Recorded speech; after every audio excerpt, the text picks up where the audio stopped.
하루 만에 무엇이 하루 만인지 보겠습니다. 원, 문자 무시 한동훈 총선 고의 패배 의혹. 한, 신나게 맡아두어 다중인격 구태 정치다. 네, 어디서 나온 얘기냐? 어제 국민의힘 전당대회 합동연설회가 있었죠. 합동연설회에서 또다시 이런 얘기들이 나왔습니다. 직접 들어보시죠.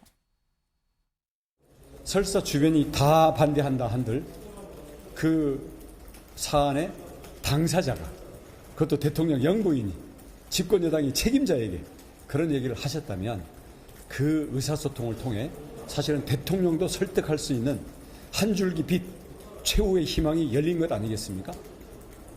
없는 것도 만들어야 될 그런 총선 승리의 절박한 상황에서 혹시 총선을 고의로 패배로 이끌려고 한 게 아닌지. 선관위가 무서워서 맡아도 네거티브 안 하겠다고 하지 않았습니까? 굉장한 태세 전환을 보이셨는데 오늘 아침부터 다시 신나게 맡아도 하십니까? 하십니다. 저는 이런 다중인격 같은 구태 정치 청산되어야 한다. 늘 이런 식으로 오물을 끼얹고 도망가는 방식. 이게 원희룡 후보가 말하는 그 자랑스러운 정치 경험입니까? 제가 먼저 공격을 하고 또 공격을 확대하고 하진 않겠지만 공격에 대해서 방어하지 않을 수는 없습니다. 예, 우리 전쟁도 방어 전쟁은 전 세계가 다 인정되는 겁니다. 네, 지금 사실 원희룡 후보가 그 직전에서 첫 번째 TV 토론에서 선관위에서 싸우지 말라고 했고 자제하겠다. 내가 할 말이 많지만 안 해요. 라고 얘기를 했었어요. 근데 다시 또 뭔가 이제 얘기를 하고 있는 거죠. 고의로 패배한 거 아닙니까? 여기에 대해서 하루 만에 맡아도 하는 거냐. 방어 전쟁은 전 세계가 인정을 한다. 라고 얘기를 했습니다. 임재화 변호사님, 이거 방어입니까? 어떻게 보십니까? 참 원희룡 후보가 지금 답답한 모양입니다. 이런 생각이 들고 후보로서. 네. 그렇지만 저도 뭐 국민의힘 당원입니다만은 참 부끄럽습니다. 아까 전에 좀 전에 이재명 대표에 대해서 비판도 했지만 국민의힘 지금 당대표 선거를 보면 이게 진짜 여당의 당대표 선거가 할 일인가 싶습니다. 그래서 앞으로 국가가 어떻게 나아가고 또 어젠다를 어떻게 발표하고 국가 발전이나 지금 총선에 패배한 것에 대해서 어떻게 반성하고 이렇게 나아가야 또 시원찮을 판에 지금 뭐 문자 국민들이 그거 알고 싶지는 않습니다. 사실은. 그래서 그런 것들에 대해서 지금 나아가는 것이 국민의힘이 이렇게까지밖에 못하나 하는 진짜 국민들의 지금 원성이 자자합니다. 이게 좀 차제에 지금 몇 주 안 남았지만 네. 지금 거의 뭐 7, 8일 정도밖에 안 남았는데 정말 반성하고 국민을 설득할 수 있는 그런 당대표 선거가 됐으면 합니다. 네. 임 변호사님께서 좀 전까지 우리가 이재명 전 대표 얘기를 했지만 참 또 이제 우리 당 얘기도 좀 그러네요라는 취지로 말씀을 하셨어요. 네. 근데 지금 이 원희룡 후보가 얘기한 거에도 한동훈 후보가 또 굉장히 세게 받아칩니다.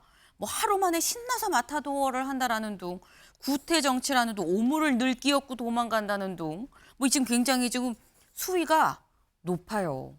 김기영 대변인님. 한동훈 후보 쪽에서 또 얘기했었던 게 네거티브 대응하지 않겠습니다라고 얘기를 했었는데 또 대응이라고 봐야 됩니까? 아닙니까? 이거 어떻게 봐야 돼요? 저희가 처음에 이 전당대회가 시작됐을 때 민주당에는 민주가 없고 국민의힘에는 힘이 없다고 했는데 국민의힘이 힘이 있는 것 같습니다.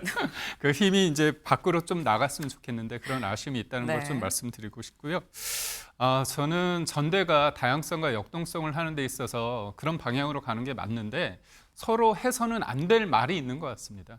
그러니까 경쟁을 하고 저도 이제 총선 때 경선을 하다 보면 당내 경선을 하다 보면 좀 상대방과 약간 마찰이 있을 수 있거든요. 근데 결국은 하나가 돼야 되는 거죠. 그래야지 이제 본선을 이기는 거고 이 당대표 되는 것도 당을 재정립해서 우리가 이기는 정당을 만드는 거 아닙니까?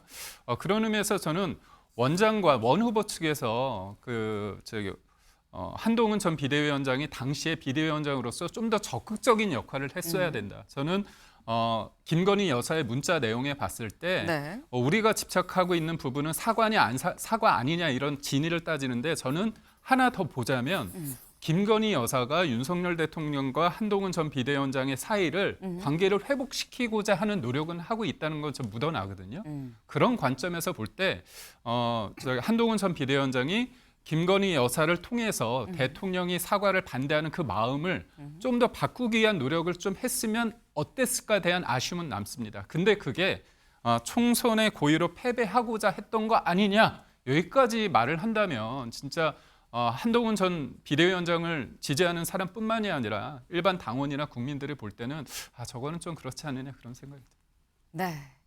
결국 김 대표님께서도 좀 그만 좀 했으면 좋겠는데 라는 취지의 말씀이에요. 네. 근데 지금 이 원 후보, 한 후보, 두 후보의 지금 주거니 받거니 말을 봤는데 사실 지금 방금 보신 저 얘기는 어제 합동연설회 전후에 있었던 이 후보들의 얘기입니다. 근데 어제 합동연설을 하기 전에 아침에도 이런 얘기가 있었어요. 원 후보. 요 문제를 또 지적을 했습니다. 직접 들어보실까요? 뭐 꼭 의논해야 될 부분과 의논했다가 넣고 빼고 하는 이런 과정이 흔히 말하는 그 지금 뭐 대통령실 이쪽은 다 배제된 상태에서 예. 한동훈 위원장을 비롯한 한 뭐 5명 내외 많이 예. 폐쇄적으로 논의를 했습니다. 이 과정에서 예. 갑자기 끼어든 사람들, 갑툭튀들이 많이 있었고요. 실제 비례대표 명단을 말씀하시는 거죠? 추천 명단과 비례대표 후순위, 그다음 비례대표 후순위 넣었다가 바깥에서 말이 나오고 잡음이 나니까 빼고 위원장님의 주변 인물들, 네. 그다음 검찰 출신의 측근, 요 두 방향을 향하고 있었기 때문에 왜 한동훈 후보를 돕는 뭐 장인어른의 존재가 있잖아요. 그래서 뭐 그런 정도 팀이 움직여가지고 뭐 개입을 했는지 뭐 그런 걸 좀 여쭤보고 싶어서. 그 얘기는 다음에 하시죠. 예. 네. 지금 원희룡 후보가 이 총선 당시에 공천에서의 문제를 지금 제기를 했습니다. 이거 한동훈 당시 비대위원장이 사천한 거 아니냐라는 취지의 지금 얘기예요. 근데 사실 관련해서 첫 번째 TV 토론에서 공개적으로 한동훈 후보가 관련해서 물었었죠. 그때 원 후보가 뭐라고 얘기했었는지 그것도 좀 같이 보고 오실까요? 한동훈이 가장 가까운 가족, 인척과 공천 논의를 했다라고 하셨고 구체적으로는 조금 이따 밝히겠다라고 육성 인터뷰를 하셨습니다. 어떤 가족을 말씀하시는 것이고 어떤 공천에 대해서 개입을 했다는 것인지 말씀을 해주시죠. 정책과 비전 그리고 이것을 해낼 수 있는 능력에 대해서 거기에 대해서 집중하고 거기에 대해서 저희가 언급을 일단은 중단하겠습니다. 누군지 말씀 못 하시겠고 근거가 없으시면 그냥 여기서 사과를 하십시오. 제가 사과를 할 기회를 드리겠습니다. 제가 할 말이 없어서 안 하는 게 아닙니다. 이 정도 하시죠. 네. 제가 할 말이 없어서 안 하는 게 아닙니다. 이 정도 하시죠. 라고 얘기를 했습니다. 근데 그리고 난 다음에 그 자리에서 안 했는데 이튿날 다른 언론 인터뷰에서 이제 얘기를 한 거예요. 뭔가 사천이 있어 갑툭튀들이 좀 많았다라고 지금 얘기를 했습니다. 근데 왜 하루 만에 방어 전쟁으로 전환이 된 것이냐, 김진욱 대변인님. 글쎄요, 한동훈 후보에 대한 그 공격이 제대로 먹혔나라는 걸 판단해 봤겠죠. 원희룡 그 후보 입장에서. 네. 근데 원희룡 후보가 화요일 날 있었던 1차 TV 토론회에서 사실 저렇게 갑자기 꼬리를 딱 내리고 태세를 전환한 게 뭐 보는 모든 사람들이 의아했어요. 뭐지? 저게 지금 어떤 근거가 없었던 건가? 라는 것을 그 사람들이 많이 느끼다 보니까 바로 다음날 아침에 다시 아니다. 나는 근거를 갖고 얘기한 거다라고 이제 공격을 이제 태세 전환하신 건데 네. 저는 오늘 오후에 여기 이 MBN에서 5시에 2차 토론회가 있지 5시 않습니까? 10분에 합니다. 5시 네. 10분인가요? 그러니까 MBN 2차 토론회가 저는 굉장히 기대가 돼요. 네. 왜냐하면 오늘 전 문제를 또 얘기할 거거든요. 근데 오늘 얘기했는데 만약에 한동훈 후보 입장에서는 또 얘기할 거예요. 이 자리에서 밝히십시오라고 얘기할 거고 네. 원희룡 후보가 근거를 확실히 되면 모르겠는데 오늘은 저도 또 역시 또 선관위에서 저한테 자제를 요청했기 때문에 저는 오늘 말 안 하겠습니다. 중단하겠습니다. 이러면 이제 진짜 또 이제 웃긴 상황이 오는 거죠. 근데 지금 이런 상황들이 온 것은 네. 사실 1등을 공격하기 위한 2등의 전략일 수는 있지만 이걸 지켜보고 있는 국민들께서는 지난 총선에서 국민의힘이 왜 참패했는지를 낱낱하게 보시는 그런 자리가 되지 않을까라는 생각이 좀 들고요. 지금 두 분의 관계가 이 원한 관계가 됐지 않습니까? 그런데 이 원한 관계는 제가 볼 때는 회복 불능의 수준으로 지금 가고 있는 게 아닌가라는 생각이 들어요. 결정적으로 원희룡 후보가 한동훈 후보에게 총선 책임론을 제기하는데 이 수준을 넘었어요. 어제 얘기하신 거는 총선 고의 패배론까지 들고 나왔어요. 이 얘기는 한동훈 후보 입장에서는 반격을 세게 하지 않으면 완전히 이번 전당대회 이후의 국민의힘 내에서의 정치적 미래가 없어질 수도 있는 얘기예요. 네. 굉장히 중요한 두 가지 사안을 던져놨기 때문에 오늘 2차 토론회 저는 무지 기대하고 있습니다. 감사합니다. 네, 오늘 오후 5시 10분에 저희 MBN에서 2차 TV 토론이 있습니다. 네. 지금 아마 많은 분들이 관심을 갖고 계실 거라고 생각을 해요. 지금 첫 번째 TV 토론에서 그러고 TV 토론 끝나고 난 사이에 그렇게 했는데 오늘 어떻게 얘기를 할 것이냐. 근데 일단 오늘 어떻게 얘기할지 뭔가 약간 부릉부릉 SNS에 올린 걸로 약간 조짐이 좀 보입니다. 오늘 아침에, 오늘 새벽이라고 얘기를 해야 될까요? 오늘 새벽에 SNS에 이런 글을 올렸어요. 사실무근 한동훈 후보님, 거짓말 들통나면 후보직 내려놓으시겠습니까? 라는 제목이에요. 저는 네거티브로 오인받을 수 있는 발언은 일제 중단할 작정이었는데 근데 한 후보가 제 결심을 악용해서 구태정치라고 비난을 퍼붓고 있다. 진짜 구태정치는 한동훈식 거짓말 정치 아닙니까? 라고 얘기를 하면서 한 후보는 김경률을 금감원장으로 추천했다는 보도를 사실 무근이라고 얘기를 했다. 그리고 총선 사천 의혹, 사설 여론조성팀 의혹도 무조건 사실 무근이라고만 한다. 사사건 건 고소 고발과 정정보도 반박문 내고 장관직까지 걸던 과거와 사뭇 다른 거 아닙니까? 라고 글을 올렸습니다.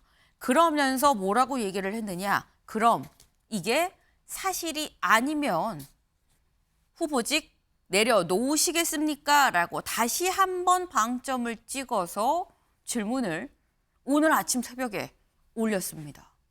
근데 지금 이걸 보면 저희 얘기하는 동안 유튜브 댓글에 이런 게 올라왔어요. 보통 할 말이 없으면 다음에 한다고 하지 않나요? 라는 질문이 올라왔는데 아까 분명히 그러니까 어제 오전에 얘기한 거 보면 뭐 그 얘기는 다음에 하시죠 라고 얘기를 했는데 그럼 할 말이 없는 거야 싶은데 또 SNS에 올린 글을 오늘 아침에 올라온 글을 보면 뭔가 좀 부릉부릉 뭔가 오늘 5시 TV 토론에서 뭔가 보따리를 좀 들고 오는 건가라는 생각이 들기도 합니다. 이동학 의원님 어떻게 전망하십니까? 네, 아마 오늘 토론회에서 저 이야기 근거를 정확히 들고 오지 못하면 아마 저는 이름이 이제 바뀔 것 같아요. 원희룡 후보는 런희룡으로 바뀔 것 같습니다.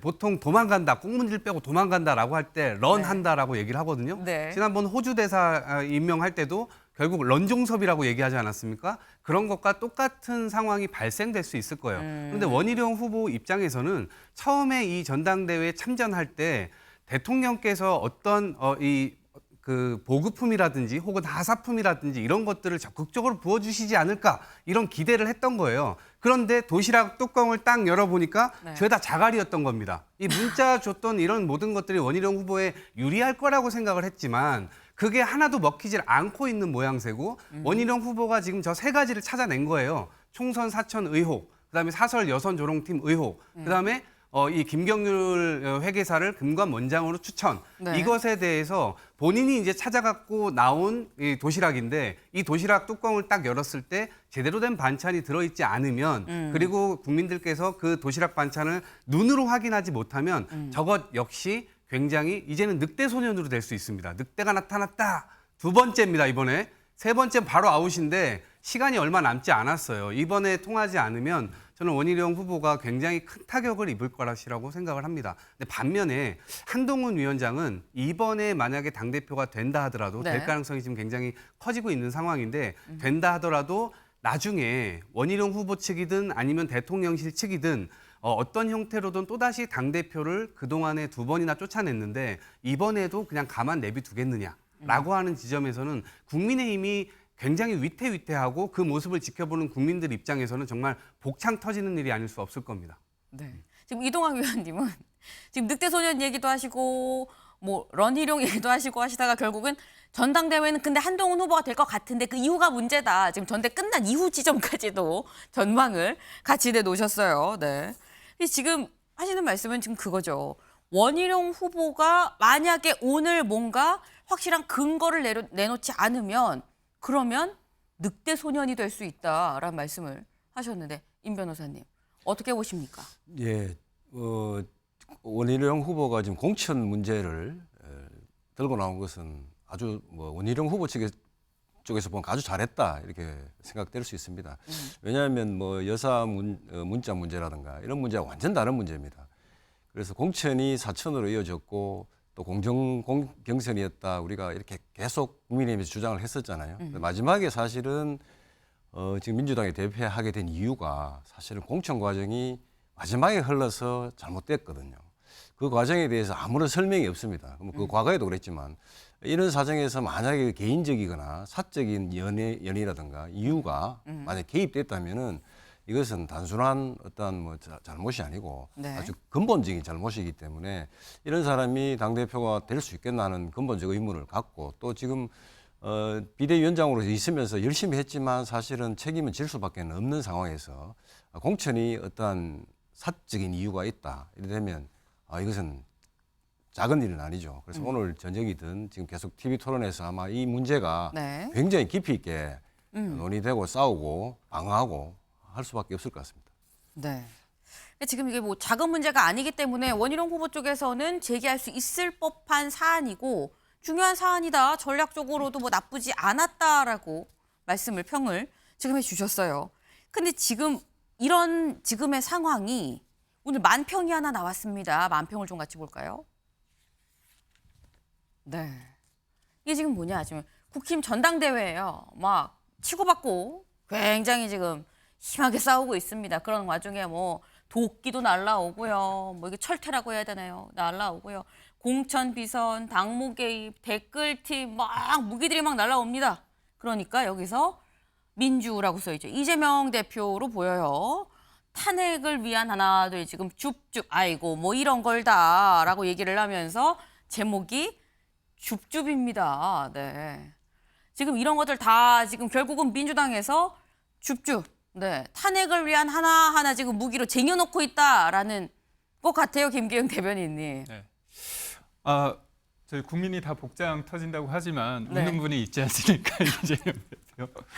제가 보면서 네. 지금 이재명 대표가 대장동 재판을 받고 있는데 이거 관련해 가지고 그 문제 제기를 한 쪽이 여기 국민의힘 쪽이 아니지 않습니까? 그 당시에 전대가 아니라 그때 경선 과정에서 이낙연 캠프 쪽에서 문제 제기를 하지 않았습니까? 결국 상대가 있는 본선보다도 경선이 굉장히 치열하다 보면 그게 말이 뱉었던 게 씨앗이 돼서 나중에 큰 타격이 될 수 있거든요. 그러니까 저는 저 워딩 중에서 댓글팀, 당무개임, 공천 비선 뭐 다 있는데 네. 그중에서 저는 국정농단이라는 얘기를 한동훈 전 비대위원장이 얘기를 했습니다. 그 부분 저는 동의하지 않습니다. 왜냐하면 당사자인 김건희 여사가 본인 문제를 공적인 어떤 사과를 위해서 공적인 어떤 재산 그 대표 그 당시 대표였던 사람과 상의할 수 있다고 저는 보기 때문에 그거는 네. 국정농단이 아니라고 하는데 문제는 이 전당대회에서 대통령과 대통령실을 한 복판으로 끌어들이는 건 나중에 문제가 될 소지가 다분히 있거든요. 그러니까 결국 저는 한동훈 전 비대위원장이 대세는 맞습니다. 근데 작은 전투를 이기는 것도 중요하지만 이분이 생각하는 거는 뭐겠습니까? 전당대회가 아니라 결국은 대선 아니겠습니까? 전쟁을 이겨야 됩니다. 근데 전투는 이기지만 이렇게 당내 화합을 못한다면 결국은 전쟁에서 질 수 있기 때문에 한동훈 전 비대위원장뿐만이 아니라 네. 뭐 원희룡 그리고 나경원, 윤상현 이 후보들이 그러니까 할 수 있는 부분과 할 수 없는 부분, 즉 자제할 부분에 대해서는 좀 고민해야 된다 이렇게 봅니다. 네. 지금 이동학 의원님도 그렇고요. 김기영 대변인도 그렇고 지금 두 분 다 하시는 말씀이 약간 뭐 한동훈 후보가 당연히 앞서는 거 아니냐 될 가능성은 높은데 문제는 전대가 끝난 다음을 좀 생각을 해야 된다라는 그런 말씀을 하고 계세요. 사실 이런 얘기가 나오는 게 어제 여론조사가 나왔었죠. 한동훈 후보가 상당히 앞서는 여론조사가 있었습니다. 같이 볼까요? 네. 지금 국민의힘 지지층을 대상으로 봤을 때는 네. 지금 여기를 보면은 이건 양자예요, 양자. 만약에 결선까지 간다고 했으면이라는 가정을 놓고 봐도 나경원 대 한동훈, 원희룡 대 한동훈, 윤상현 대 한동훈이다라는 거죠. 그래서 이거를 기반으로 보면 한동훈 후보의 가능성이 높은 거 아니냐. 물론 다른 후보들 쪽에서 이게 명확하게 콕 집어서 당원들한테 여론조사한 게 아니지 않느냐라는 얘기를 하기도 합니다. 다만 이제 추세가 약간 이렇다라는 거. 근데 지금 나오는 얘기들이 전당대회가 끝나고 어떤 씨앗이 될 것이냐. 그 부분에도 다른 후보들이 좀 같이 좀 생각을 해야 되는 거 아닌가라는 얘기 공통적으로 오늘 좀 나왔네요.